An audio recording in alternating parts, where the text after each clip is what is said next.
வணக்கம் சொந்தங்களே. இன்றைக்கி வெந்தயத்தில் நம்ம சாம்பார் வைக்க போகிறோம். வெந்தயம் உடம்புக்கு ரொம்ப குளிர்ச்சியானது மற்றும் சுகர் பேஷண்ட்டுக்கெலாம் ரொம்ப நல்லது. என்னென்ன பொருள் பார்த்துலாமா? 15 சின்ன வெங்காயம், 2 பச்சை மிளகாய், 1 டேபிள் ஸ்பூன் வெந்தயம், 5 பூண்டு பல் நசுக்கியது, ஒரு பெருங்காயம், ஒரு சிட்டிகை மஞ்சத்தூள், துவரம்பருப்பு, 4 காஞ்ச மிளகாய், நெல்லிக்காய் அளவு புளியை கரைச்சி வச்சுருக்கேன், மிளகாய்த்தூள், தக்காளி, கருவேப்பிலை, கொத்தமல்லி, உப்பு, கடுகு உளுத்த பருப்பு. பருப்பு 2 தடவை வாஷ் பண்ணியாச்சு. பருப்பு வேகக்கூடிய அளவுக்கு தண்ணி ஊற்றி இது வச்சுருக்கேன். இதில் கொஞ்சம் பெருங்காயத்தூள்,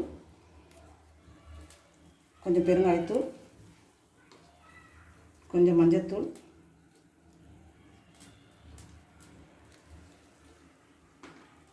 நசுக்கி வச்ச பூண்டு பல்,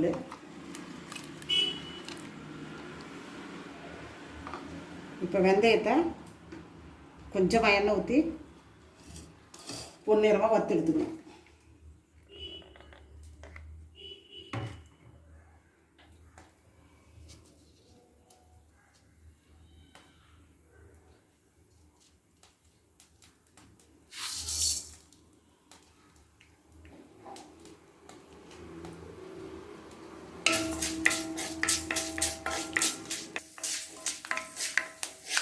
வெந்தயம் பொன்னிறமாக வறுபட்டு போச்சு. இப்போ அந்த பருப்பு நம்ம சேர்த்துக்கிறோம். அதை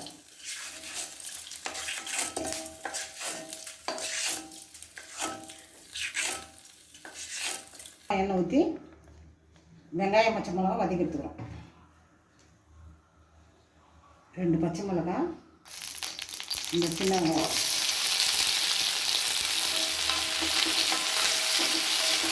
இந்த வெங்காயத்தை வதக்கி போட்டாக்கா சுவை கூடுதலாக காட்டும். சாம்பார் சுவை கூடுதலாக காட்டுறது தான் நம்ம வதக்கி போட்டோம்.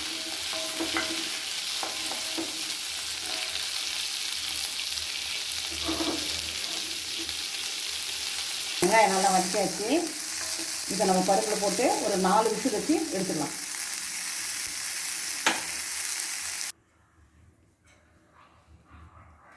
அடுப்பில் பாத்திரம் வச்சாச்சு. பருப்பு நல்லா வெந்துடுத்து. பருப்பு கடையக்கூடாது, ஏன்னா கசப்புத்தன்மை உடையது வெந்தயம். அதனால் நம்ம பருப்பை கடையாமலே தான் சாம்பார் வைக்கணும். நல்லா சுட சுட சாத்தில் போட்டு சாப்பிட்டோன்னா அவ்வளோ அருமையாக இருக்கும். நீங்களும் செஞ்சு பாருங்கள். இந்த வாரம் கொஞ்சமாக எண்ணெய் ஊற்றியாச்சு.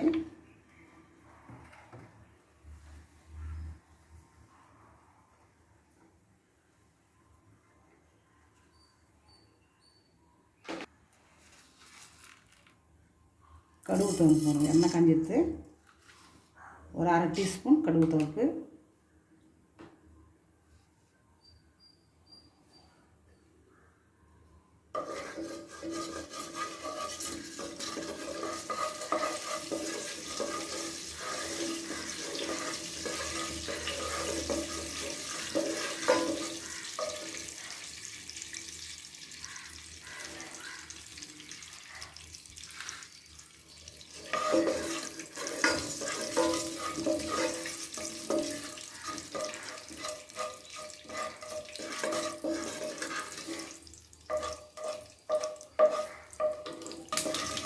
கடுகுலாம் நல்லா பொரிஞ்சிடுத்து.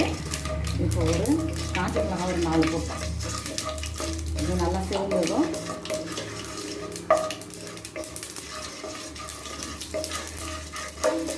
தக்காளி பழம், மீடியம் சைஸ் தக்காளி பழம் ஒன்று கட் பண்ணி வச்சுருக்கேன். இதை போட்டுக்கணும்.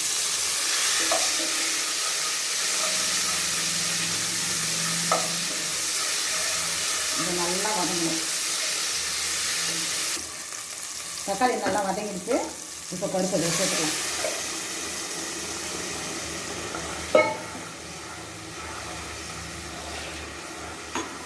கொஞ்சமாக தண்ணி கழுவி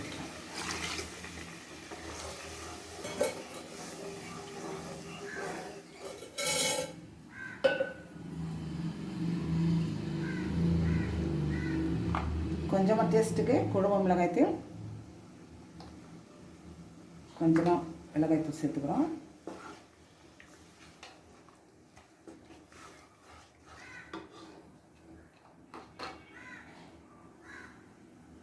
தேவையான அளவு உப்பு சேர்த்துக்கிறோம்.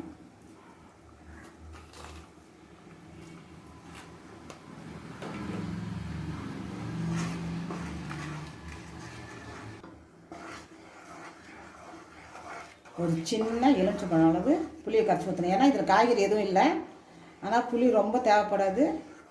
சின்ன எலுமிச்சம்பழம் அளவு புளியை கரைச்சி ஊற்றினா போதும்.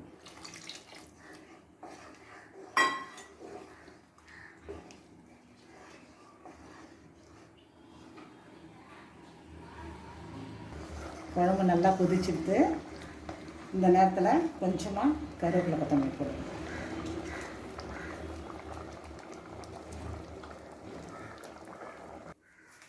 சுவையான வெந்தய சாம்பார் ரெடி ஆகிடுச்சு. நீங்களும் செஞ்சு பாருங்கள். செஞ்சு பார்த்துட்டு எனக்கு கமெண்ட் பண்ணுங்கள், லைக் பண்ணுங்கள், ஷேர் பண்ணுங்கள், சப்ஸ்கிரைப் பண்ணுங்கள். தேங்க்யூ.